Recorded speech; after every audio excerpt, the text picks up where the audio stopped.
nós aqui no nosso quadro Vida em Família iremos falar sobre um assunto muito polêmico, muito interessante e atual. Então, fique conosco no quadro Vida em Família.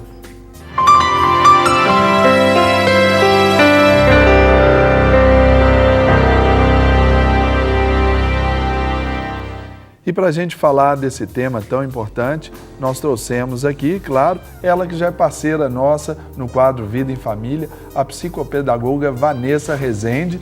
Bom dia, Vanessa. Bom dia, Serginho. Seja mais uma vez muitíssimo bem-vinda. Muito obrigada. Estou muito feliz hoje, Serginho.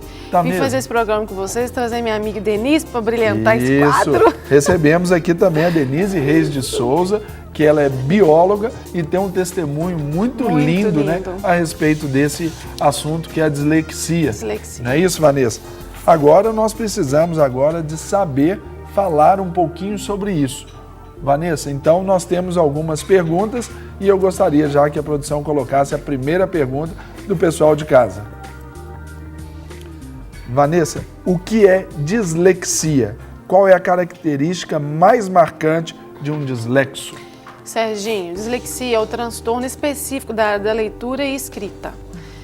Então, imagina uma mãe, né, que tem uma criança em idade escolar, então a criança faz 7, 8, 9 anos, não consegue aprender a ler nem escrever. E eu acho assim, tão uma boa esse assunto, porque a gente tem muitas mães que ficam nos assistindo pela manhã. Muitas. E às vezes você está aí tentando trabalhar o para casa com seu filho, fazer as atividades de escola, e ele está com muita dificuldade. E às vezes a mãe perde a paciência, até um assunto que eu creio que Deus vai falar com você, vai te dar alguns instrumentos para ajudar o seu filho, porque ele pode ter sim dislexia, né? Que é um transtorno específico da área de leitura e escrita, e uma característica muito importante é a pessoa não conseguir aprender a ler nem escrever. É isso aí. Agora eu quero perguntar aqui para a Denise, que viveu isso em casa. Denise, assusta a mãe, o pai, né? Os pais são assustados assim quando percebem que o filho tem essa dificuldade? Bom dia. Bom dia. Uns mais que os outros, né? Eu me incluo na característica dos assustados. É isso. Então, assim, eu atendi esse convite da Vanessa porque a minha ideia é acalmar o coração das mães, ok? Eu falo também que de trás para frente é fácil, né? Hoje minha filha é adulta e Deus esteve conosco nessa caminhada, mas durante tem alguns momentos complicados. Por quê? Às vezes a mãe está no momento enxergando melhor a situação, o pai nem tanto, o professor nem tanto, e a mãe lá, no caso eu, né? Naquele sofrimento e muitas vezes sem saber exatamente para onde correr. Isso há 20 e tantos anos atrás, muito mais difícil, né? Pouca informação, né, nessa época. Pouca informação, apesar da atitude de assumir, de querer. Eu me incluo naquele quadro de a mãe mais aflita, que o profissional às vezes, calma mãe, espera os 4 anos, antes dos 4 anos. Mas essa criança, ao nascer até os 4 anos, são 4 anos. Né? E a mãe acompanhando ali e muitas vezes se culpando. Eu não posso comparar um filho com o outro, não posso comparar minha filha, cada um é um, mas aquele sentimento lá no seu coração. Então, eu queria assim, acalmar e encorajar as mães.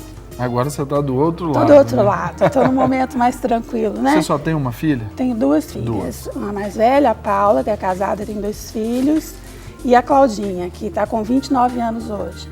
Ela é pedagoga e então foi uma menina assim que atendeu bem, né? Correspondeu bem. E eu acho também que tem momento que a mãe massacra, tem momento que a mãe relaxa e eu me incluo nesse nível aí das mães que pegam pesado. Hoje até antes de sair de casa, eu falei assim, a Cláudia estaria aqui, né? Seria isso, bom, né, Vanessa? Mas ela não pôde por causa de trabalho. E aí, vamos perguntar como é que é ser mãe de dislexia, eu vou falar. E como é que é ser filha de uma mãe que pega no pé? Ela olhou para mim, necessário, mãe. Agora, Denise, é necessário. Eu achei tão rica a presença da Denise, porque eu atendi a Cláudia. E quando os pais me procuraram, né, Denise, eu olhei para ela, Serginho, e falei assim, eles tinham outros laudos, diagnósticos, eu falei assim, eu não vou olhar para a Cláudia através de um diagnóstico de um outro profissional. Eu vou olhar para ela da forma como Deus nos vê, e Deus é um Deus de oportunidade. Imagina que a Cláudia, ela tem a dislexia e hoje ela é educadora, Serginho, ela é uma pedagoga. E quando ela foi tentar o vestibular, até para vocês foi surpresa, não foi, Denise? Foi bastante. E eu falei, não, Cláudia, você vai conseguir passar no vestibular. E ela falou assim, Vanessa, eu quero fazer pedagogia igual a você. Então eu creio que ela vai ser psicopedagoga, Serginho. Você acredita nisso, Denise? Eu creio. Porque tudo é possível eu que creio. crê. Agora, Vanessa, então, nós temos uma outra pergunta para você que eu acho que é importante ampliar dentro daquilo que a Denise já falou. A próxima pergunta é: o dislexo possui outras dificuldades, além de ler e escrever? E quais são essas dificuldades? Vamos deixar isso bem claro para o pessoal. Geralmente, Serginho, a gente tem aquilo que a gente já falou tanto aqui no programa sobre o TDAH, que é o transtorno de atenção e hiperatividade. Quando a pessoa que tem dislexia, ela tem uma possibilidade muito grande de ter o déficit de atenção, que é aquela atenção assim, muito pouco focada, sempre qualquer coisa tira atenção, então ele tem dificuldade de atenção, de manter o foco. Tem dificuldade em ritmo, lateralidade, em definir direita e esquerda, apresenta dificuldade com memória, a memória deles fica debilitada, dificuldade com caligrafia, com coordenação motora, também dificuldade de matemática, a gente chama de descalculia. E toda essa dificuldade vai depois trazer um prejuízo na área emocional, porque a pessoa começa a ficar com baixa autoestima. Então não é só ter dislexia, tem outras dificuldades associadas. Agora, mais uma outra pergunta para você, Vanessa. A dislexia, ela é hereditária? Isso.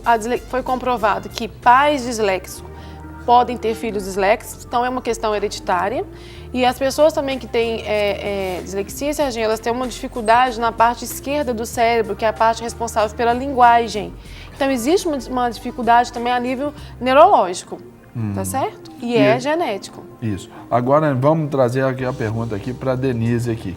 Denise, e nesse caso, como lidar a mãe? Vamos pensar a mãe bem assim, crua, bem simples, que não tem tanta informação.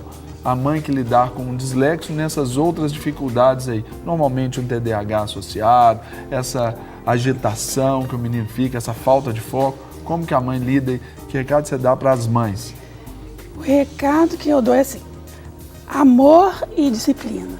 Isso mesmo. Né? Focado na disciplina, porque, inclusive, a gente é muito assim, nossa, você é muito brava, você é muito rígido, porque as pessoas às vezes não enxergam. Quem não está no dia a dia, principalmente quando a criança é muito novinha, não enxerga, mas você já enxergou, né? E aí que você faz com aquela informação. Hoje eu acho que é muito fácil, porque você abre a internet, você coloca lá dislexia e vai aparecer um monte infinidade de informações. Então eu aconselharia as mães não terem medo de diagnóstico, porque quando eu levei a Claudinha para a Vanessa, ela não tinha diagnóstico de dislexia. Eu lembro que eu lendo um desses jornais, não me lembro qual, tinha lá, dislexia, palavra, né? Na época era quase um palavrão, ninguém conhecia a palavra.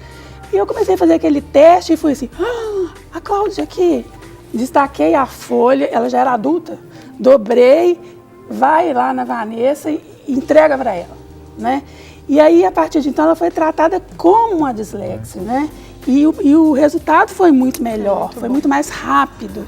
Então, assim, que vocês não fujam do diagnóstico, porque muitas vezes o que te mete mais medo é o que vai te ajudar. Mas é verdade, liberta, né? Exatamente. Quando tem nome, sobrenome, esse distúrbio... E você sabe o que você tem que fazer quando você tem um diagnóstico. Porque até então você não sabe se é um problema de inteligência.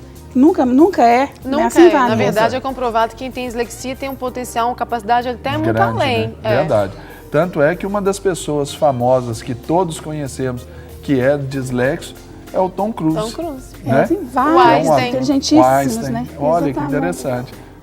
Agora, Vanessa, para você, como é feito o diagnóstico da dislexia? O diagnóstico é feito de forma multiprofissional. Então, aí a gente trabalha descartando hipóteses. Por exemplo, chega uma criança com a ideia lá que pode ser um dislexo. Você vai procurar um fonoaudiólogo, um psicopedagogo, um psicólogo, um neurologista. A gente trabalha descartando hipóteses. Por exemplo, se a criança tem algum problema de visão, de audição, a gente sempre pede o exame de processamento auditivo, porque às vezes a pessoa ela não está escutando, ela escuta, mas não processa bem a informação, então está com dificuldade de aprendizagem por isso. Então, assim, é feita uma série de atividades para você diagnosticar uma dislexia, mas sempre com o aval do médico no final. Mas é importante deixar claro que é um diagnóstico feito por vários profissionais. Sim, só não tem como fechar a questão. Sim. Chegar e afirmar, o seu filho, sua filha são dislexos. Porque o diagnóstico de dislexia, Serginho, não é uma coisa assim tão simples de ser feita. Eu mesmo não fico tão ávida para dar um retorno, um nome logo para o pai. A gente vai descartando hipóteses. Então a gente precisa de um fonoaudiólogo, porque o dislexo ele faz trocas auditivas e visuais, às vezes ele fala errado também. Então a gente pede um fono para fazer uma parceria com a gente faz, o psicólogo para ver se tem alguma demanda emocional e o neurologista para finalizar essa avaliação, entendeu? Então aí vamos à próxima pergunta para você, Vanessa Rezende.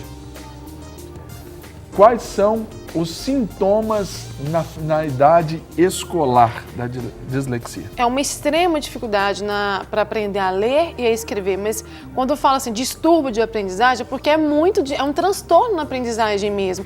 Não é uma coisa normal, assim, meu filho não está conseguindo entender as letras do alfabeto. Ele tem muita dificuldade de decodificar aqueles símbolos, então dificuldade na sequenciação, na memória, na caligrafia, na ortografia. Você pede um menino que tem dislexia para copiar do quadro, ele olha para o quadro, quando ele olha para o caderno, ele escreve outra coisa, ele já esqueceu o que estava escrito lá. Dificuldade com ritmo, lateralidade, direita, esquerda, coordenação motora grossa e fina, por isso que desenvolve a descaligrafia. E muita dificuldade para poder ler e escrever.